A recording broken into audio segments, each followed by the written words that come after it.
ये अमेरिका की चाल है, क्योंकि अमेरिका का एक ही हमेशा मकसद रहता है कि वो अपना सुपर पावर स्टेटस बनाने के लिए किसी देश को आगे नहीं बढ़ाती। तो ये जो नेटो के कंट्रीज है लेड बाय अमेरिका, कनाडा, ये सब डरे हुए हैं कि अगर ब्रिक्स फुल फॉर्म में आता है तो हमें कोई पूछने वाला भी चाहिए। डोनाल्ड ट्रंप ने परसों ही लास्ट हफ्ते में सबको ये दी, धमकी दी कि जो ब्रिक्स के साथ जुड़ेगा या ब्रिक्स के साथ ब्रिक्स कंट्रीज है उनको हम जबरदस्त टैरिफ लगाएंगे। टैरिफ यानी टैक्सेस। अमेरिका को डर है कि अगर ब्रिक्स कंट्री 10 कंट्री ने अगर ये अपना उनका करेंसी लगाया या खुद के करेंसी में चालू किया तो बाकी के कंट्रीज भी उसमें जाएंगे और हमारा जो महत्व है, इकोनॉमिक पावर जो है, हमारा महत्व कम हो जाएगा। तो ये डरे हुए हैं।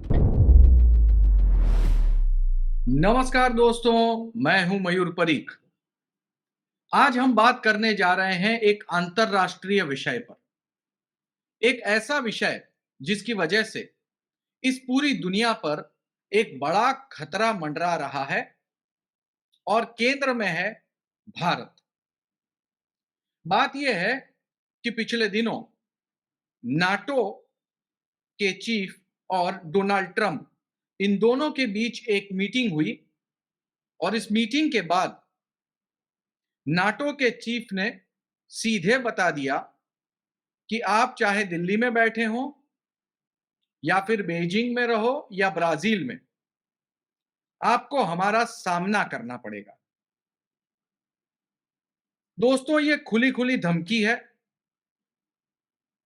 और द्वितीय विश्व युद्ध के बाद जब शीत युद्ध शुरू हुआ अमेरिका और रशिया के बीच, उसके बाद पहली बार पूरा का पूरा विश्व दो खेमों में बंटता हुआ साफ दिख रहा है। यह शीत युद्ध की एक शुरुआत है, ऐसा विशेषज्ञों का मानना है। एक तरफ नाटो यानी यूरोप और अमेरिका खंड और दूसरी तरफ ब्रिक्स, जिसमें भारत, रशिया, चीन और third world nation south Africa, Brazil, ये तमाम देश शामिल हैं। आखिर ये दो खंड में विभाजित होने की नौबत क्यों आई? दक्षिणी देशों का स्वार्थ, विश्व के संसाधनों पर कब्जा करने की लालसा और हम इस विश्व के नायक हैं, इस भ्रम में जीने का या इस घमंड में रहने का एक मूड। दरअसल बात क्या है? किसका स्वार्थ कहां फंसा हुआ है? किसका पेंच कहां अटका हुआ है? आज इस पूरे वीडियो में हम इस पर बात करेंगे और बात करने के लिए आज हमारे साथ एक विशेष मेहमान मौजूद हैं। हमारे साथ मौजूद हैं नरेश कामत जी। नरेश कामत एक जाने माने पत्रकार हैं, मुंबई स्थित पत्रकार हैं। लंबे समय तक मुंबई के अलग अलग अखबारों में उन्होंने काम किया है। उनकी लेखनी और उनका विश्लेषण गंभीरता से लिया जाता है और आज हमारी YouTube चैनल पर वो उपस्थित हैं। नरेश जी, आपका स्वागत है हमारी इस YouTube चैनल पर। नरेश जी, ये ब्रिक्स यानी कि एक ऐसा संगठन जिसे यूरोप और अमेरिका यानी कि पश्चिम देश दूसरी श्रेणी का यानी कि सेकंड क्लास नेशंस मानता है। यहां के लोगों को अगर वीजा दे दिया जाए तो वो ऐसा मानते हैं कि हमने बहुत बड़ी मेहरबानी कर दी। आखिर नाटो और ब्रिक्स, ये दोनों के बीच जो ये लड़ाई हो रही है, ये क्या वाकई में एक शीत युद्ध की तरफ आगे बढ़ रहा है और हम एक खतरनाक समय की तरफ आगे बढ़ रहे हैं? क्या राय है आपकी? देखिए, कल ही एक बयान आया नेटो का जो चीफ है मार्क रूटी, उन्होंने 3 देशों को कहा कि अगर आप रशिया से तेल लेते हो तो आ जाएंगे। तो ये जो 3 देश थे, ये था इंडिया, चाइना और ब्राजील को। अगर आप देखोगे कि ये तीनों भी ये जो भी देश जो तेल ले रहे हैं इससे, रशिया से, इनको काफी, ये बहुत टाइम से ले रहे हैं, लेकिन मार्क रूटे ने अभी ये सब कहा है। तो इसका बैकड्रॉप अगर आप देखोगे तो क्यों कहा? पहले मैं आपको कहना चाहता हूँ नेटो क्या है। नेटो ये 32 देशों का एक संगठन है। ये 1949 में पैदा हुआ जब कोल्ड वॉर हुआ था। कोल्ड वॉर में 2 मेन थे, एक साइड था पूरा अमेरिका अलायंस और एक था रशिया अलायंस। तो ये रशिया अलायंस को ये करने के लिए नेटो के 32 देश एक एक हो गए, एक-एक करके जुड़ गए। पहले तो ये बनाया था बेल्जियम ने, अमेरिका ने, कनाडा ने, ये कई देशों ने बनाया, बाद में एक 32 लोग जुड़ गए। अभी नेटो का क्या कहना है? नया नॉर्थ अटलांटिक ट्रीटी ऑर्गेनाइजेशन, इसका क्या है पूरा? तो नेटो अगर आप देखोगे तो उनका ऐसा है, उनका मेन ट्रीटी ऐसा है कि अगर एक भी देश को, 32 देश को किसी ने भी अटैक किया तो और पूरे के पूरे 32 देश उस देश को मुकाबला करेंगे। समझो रशिया ने अटैक किया या और किसी ने अटैक किया या नॉर्थ कोरिया ने अटैक किया एक भी देश को, तो उनको सबको हम एकत्रित होके, जैसे यूएस है, बेल्जियम है, कनाडा है, नेदरलैंड्स है, ये सब देश जो मेनली यूरोपियन कंट्रीज जो है, वो सब एक होंगे और उनको मुकाबला करेंगे। तो नेटो काफी अच्छा चला। उसके बाद रिसेंटली एक ऑर्गेनाइजेशन मिला ब्रिक्स। तो ये इसमें पहले 4 ही राष्ट्र थे। उसमें थे ब्राजील, आर है रशिया, आई है इंडिया और सी है चाइना। फिर एक देश जुड़ गया साउथ अफ्रीका। तो ये जो इमर्जिंग देश थे, जो सही में आज की तारीख में फुल फॉर्म में जो देश है वो बहुत प्रगति कर रहे हैं। तो ये देश ने अपना एक संगठन बनाया जिसमें बाद में 5 और ऐड हुए। जैसे इथियोपिया ऐड हो गया, ईरान ऐड हो गया, यूएई ऐड हो गया। ऐसे सब और 5 तो ये 10 लोगों का संगठन बन गया। अभी नेटो के नेटो का जो है मेन, जो अमेरिका जिसको डोमिनेट करती है, डोनाल्ड ट्रंप हमेशा कहते हैं कि ब्रिक्स ये एंटी अमेरिकन है, ब्रिक्स को विरोध होना चाहिए। इनफैक्ट डोनाल्ड ट्रंप ने परसों ही लास्ट हफ्ते में सबको ये दी धमकी दी कि जो ब्रिक्स के साथ जुड़ेगा या ब्रिक्स के साथ ब्रिक्स कंट्रीज है उनको हम जबरदस्त टैरिफ लगाएंगे। टैरिफ यानी टैक्सेस। तो हमने वो कहते हैं कि मुझे ब्रिक्स पसंद नहीं है। तो आज की तारीख में सिर्फ ये जो 3 देश जो नेटो के चीफ रुटे ने कहा है, ये 3 देश कौन से हैं? ब्राजील, इंडिया और चाइना। तो ये ऑलरेडी इनको पसंद नहीं है। तो इनको पसंद नहीं है तो जानबूझ के कहते हैं। तो उन्होंने ऐसा कहा कि आप रशिया से तेल मत लो। आप जाके रशिया के पुतिन को समझाओ कि इस जो उनका यूक्रेन के साथ युद्ध है, वो रोको। आप सब बात करो, नहीं तो हम आपको 100% टैरिफ लगाएंगे। फर्स्ट ऑफ ऑल नेटो को कोई अधिकार ही नहीं है सब बात करने का टैरिफ का। तो भी डोनाल्ड ट्रंप जो उनके बॉस है, ये है, उनको समझाने के लिए नेटो का चीफ कहता है ये सब। तो ये एक संकेत है कि ये पूरा जो नेटो है वो डरा हुआ है कि ब्रिक्स से, क्योंकि ब्रिक्स में जो कंट्रीज अगर आप देखोगे, ये सबके सब टॉप के आज के इमर्जिंग कंट्रीज है। चाइना का जो इकोनॉमिक पावर है, या रशिया का जो मिलिट्री पावर है, या इंडिया का जो इकोनॉमिक पावर है, या यूएई जिस तरह से एक इकोनॉमिक हब बन गया है, ये सब मेंबर्स है। तो ये जो नेटो के कंट्रीज है लेड बाय अमेरिका, कनाडा, ये सब डरे हुए हैं कि अगर ब्रिक्स फुल फॉर्म में आता है तो हमें कोई पूछने वाला भी चाहिए। और ब्रिक्स में 40% पॉपुलेशन को रिप्रेजेंट करता है और 45% जो जीडीपी है उसको रिप्रेजेंट करता है, और 80% ऑफ रेयर अर्थ मटेरियल, जो आज की तारीख में सबसे बड़ा जो मटेरियल जैसे कॉपर और सब, ये देश में।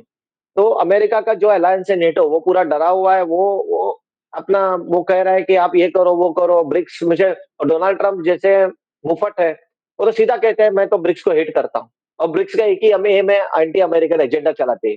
तो ब्रिक्स को दबाने का ये पूरा साजिश चली चालू।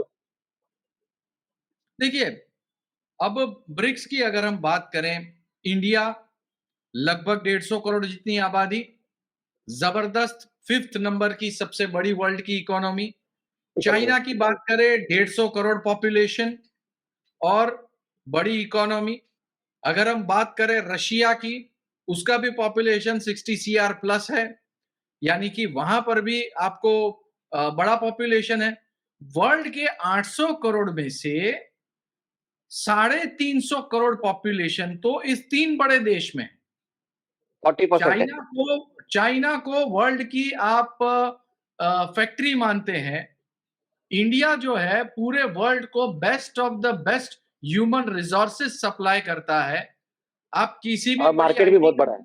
मार्केट भी बड़ा है। आप 100 करोड़ भारतीयों को अगर आप एक चप्पल भी बेचना चाहो तो दुनिया की सारी अगर चप्पल इंडस्ट्री इकट्ठा हो जाए तो भी इंडियंस को चप्पल ना दे सके, वो तो इंडियन की पावर है। दुनिया में सबसे ज्यादा गोल्ड परचेस करके अपने घर में स्टोर करने वाला कंट्री जो है वो इंडिया है, इंडियंस है। और ऐसे में खतरा जो बना हुआ है, ये नेटो वर्सेस ब्रिक्स का।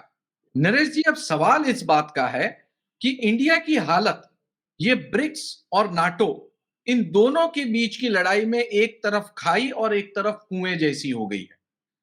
क्योंकि ऐसा लगता है कि इंडिया को इस समय एक तरफ यूएस की और वेस्टर्न कंट्रीज की जरूरत है, क्योंकि वो आपसी बात हो गई है। इंडिया उनके पास से बहुत सारी टेक्नोलॉजीज लेता है। इंडिया का मैन पावर बहुत बड़े पैमाने पे वेस्टर्न कंट्रीज में जाता है, यूरोप में और यूनाइटेड स्टेट्स में। इतनी बड़ी संख्या में इंडियंस न चाइना जाते हैं, न रशिया जाते हैं, न साउथ अफ्रीका जाते हैं। ऐसे में क्या आपको नहीं लगता कि ये मोदी सरकार के लिए एक बहुत बड़ी अग्नि परीक्षा है? देखिए, मोदी सरकार एक बैलेंसिंग एक्ट कर रहा है। अभी जो मेन अमेरिका को प्रॉब्लम क्या है? अभी जो भी है ना, 70% ऑफ जो 20 साल पहले, अभी तो 60% जो अभी ट्रेड हो रहा है वो अमेरिकन डॉलर्स में होता है। आपको किसी के साथ भी ट्रेड करना है, the best thing is dollars. आप भी फॉरेन अगर जाते हो तो नॉर्मली सबको प्रीफर करते हैं कि डॉलर लेके जाए, लोकल करेंसी बाद में हम लोग एडजस्ट करते हैं। तो अभी है ना, डोनाल्ड ट्रंप ने कहा कि ब्रिक्स का एक ही महत्व है, हमारे डॉलर्स को हानि पहुंचाना, डॉलराइजेशन करना। जैसे अभी यूएई और इंडिया का कोई ट्रेड चालू है, लेकिन क्योंकि ब्रिक्स कंट्री जो है उन्होंने एक ये किया था कि हम हमारा खुद का करेंसी इंटरले करेंगे। जैसे हम लोग को हम तेल लेते हैं यूएई से या यूएई से, तो सम या और कुछ लेते हैं यूएई से, तो इंडिया को सिर्फ रुपीज में डालना है, वहां के वहां वो डिनार बन जाएगा डिजिटली, और वहां से हो जाएगा। कल समझो इंडिया पे कोई सैंक्शन भी लगता है, तो अमेरिका का सैंक्शन लगाता है, तो भी उनको कोई प्रॉब्लम नहीं है, क्योंकि अपने को तो सिर्फ क्या, अपने रुपी से डिनार में कन्वर्ट करके उनको देना है। लेकिन ये डी डॉलराइजेशन का जो चक्कर है, क्योंकि पहले कम से कम 60% ट्रेड जो होता था डॉलर में होता था, अभी वो 50% तक आ गए। अगर ये डी डॉलराइजेशन हो गया, अमेरिका को डर है कि अगर ब्रिक्स कंट्री 10 कंट्री ने अगर ये अपना उनका करेंसी लगाया या खुद के करेंसी में चालू किया, या चाइना के येन में अगर चाइना के उस उनके इसमें हो गया, तो बाकी के कंट्रीज भी उसमें जाएंगे और हमारा जो महत्व है, इकोनॉमिक पावर जो है, हमारा महत्व कम हो जाएगा। तो ये डरे हुए हैं। लेकिन इंडिया ने परसों ही स्पष्ट किया कि हम कोई डीलर डॉलराइजेशन नहीं कर रहे हैं। हम तो सिर्फ चाहते हैं कि जो ब्रिक्स कंट्री है उन्हें आपस में ही हम लोग एक अपने करेंसी में ट्रेड करें। तो इंडिया ने तो उनसे स्पष्ट किया है। सेकंड, आज की तारीख में अगर आप देखो, ये पूरी जियोपॉलिटिकल, पहले में क्या होता था, कोल्ड वॉर रहता था। कोल्ड वॉर में अमेरिका बोले तो अमेरिका साइड, पूरा अमेरिका, पाकिस्तान, फिर वो यूरोप कंट्रीज वो रहते थे। रशिया होता था, रशिया बोलेगा रशिया, इंडिया, फिर बाकी के उनके जो कंट्रीज है, नॉर्थ कोरिया और सब होते थे, बराबर ना। इंडिया ने उस टाइम अटेम्प्ट किया था नैम, नॉन अलाइंड मूवमेंट, जो हम ये भी ना इधर के हैं ना उधर के, लेकिन वो काफी हद तक सक्सीड नहीं हो पाया। लेकिन आज की तारीख में इतना मल्टीपोलर कंट्री है, कि मल्टीपोलर सिचुएशन है। जैसे आज हम लोग कहते हैं कि हम, चाइना हमारा दुश्मन है, लेकिन सबसे बड़ा जो हम लोग जो इंपोर्ट होता है वो चाइना से होता है। चाइना हमारा सबसे अच्छा दोस्त जो है वो रशिया था एक टाइम में, अभी अमेरिका के साथ है, लेकिन रशिया से भी हमारे अच्छे संबंध है। लेकिन रशिया का सबसे अच्छा दोस्त जो है वो चाइना है। तो ये जो है ना, ये पूरी जो इकोनॉमी है आजकल की, ये नीड बेस्ड इकोनॉमी होगी, या सेल्फ इंटरेस्ट बेस्ड, जो मुझे कोई फायदा करेगा तो मैं करूंगा। जैसे इस्लामिक राष्ट्र ईरान होके भी, ईरान के साथ हमारे जो फ्यूल के ये है, वो बहुत अच्छे संबंध है। रशिया से हम लोग लेते हैं, ईरान से लेते हैं। इनफैक्ट जो गल्फ कंट्रीज है, आप अगर देखोगे, जैसे मोदी जी को सबसे बड़ा अवार्ड सऊदी अरेबिया देती है, गल्फ कंट्री का, और इंडिया का काफी अच्छा है। वो कभी कभी पाकिस्तान, जो इस्लामिक राष्ट्र भी है, वो पाकिस्तान से प्रिफर ना करके इंडिया से ज्यादा डीलिंग करते हैं। तो ये पूरा जो इकोनॉमी आज का बना है, ये need based economy, self interest economy है। जो हमको फायदा कराएगा हम उसके साथ ये अलायंस करेंगे। ये बहुत क्लियर है। जैसे अगर आपने देखा कि इसराइल और जो अपना अरब कंट्रीज है, तो इंडिया का एक बैलेंस एक्ट है।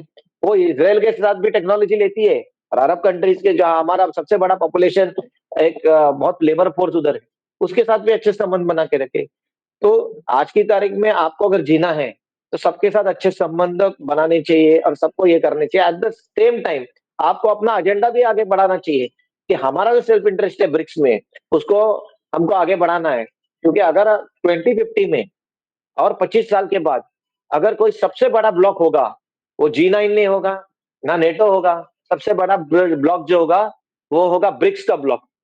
तो ये तो सीधा है कि ब्रिक्स का ब्लॉक है, तो उसको कम उसको हानि पहुंचाने के लिए ये अमेरिका की चाल है, क्योंकि अमेरिका का एक ही हमेशा मकसद रहता है कि वो अपना सुपर पावर स्टेटस बनाने के लिए किसी देश को आगे नहीं बढ़ाती और कुछ ना कुछ तो ये करती है। जैसे अरब अभी भी इसराइल जो अटैक हुआ ईरान में, उन्होंने भी अटैक किया क्योंकि इसराइल उनका सबसे बड़ा एली है।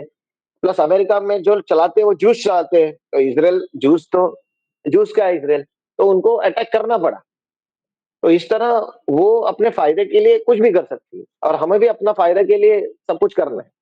देखिए नरेश जी, जो समझ में आ रही है वो ये बात समझ में आ रही है कि वेस्टर्न वर्ल्ड जो है वो कहीं ना कहीं आज भी उस मानसिकता में आगे बढ़ रहा है कि हम पूरी वर्ल्ड को पावर में है, भारत यानी हमारा गुलाम, पूरा का पूरा एशिया हम चाहे उतना शोषण कर ले, हम दक्षिण अमेरिका का शोषण करें, हम अफ्रीकियों का मजाक उड़ा दें, हम चाहे वो कर लें, हम चाहे वहां से पैसे उठा लें।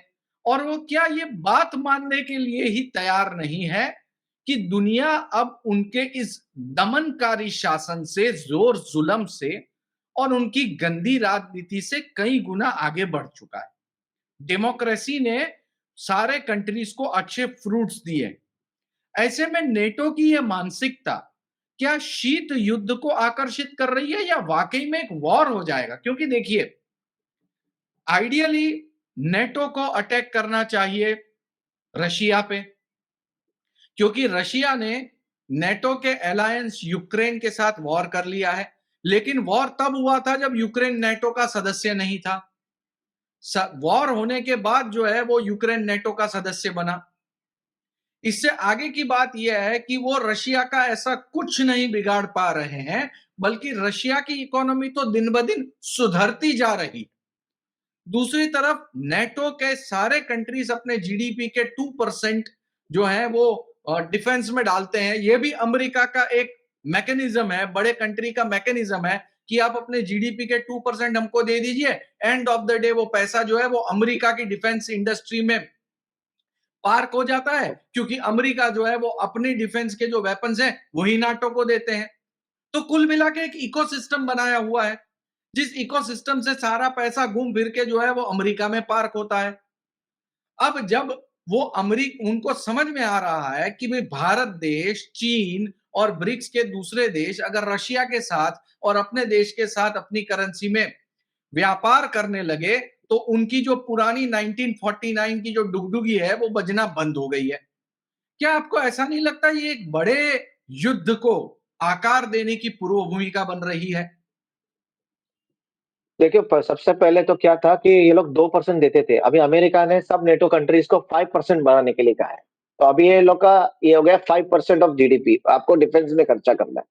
दूसरे, जब अमेरिका प्रेसिडेंट ने जेलेंस्की जो इधर के थे यूक्रेन के, उनको सीधा प्रेस के सामने खड़ा किया और उनकी इज्जत उतारी, तब वहां के वहां इवन नेटो में भी प्रॉब्लम्स बहुत है।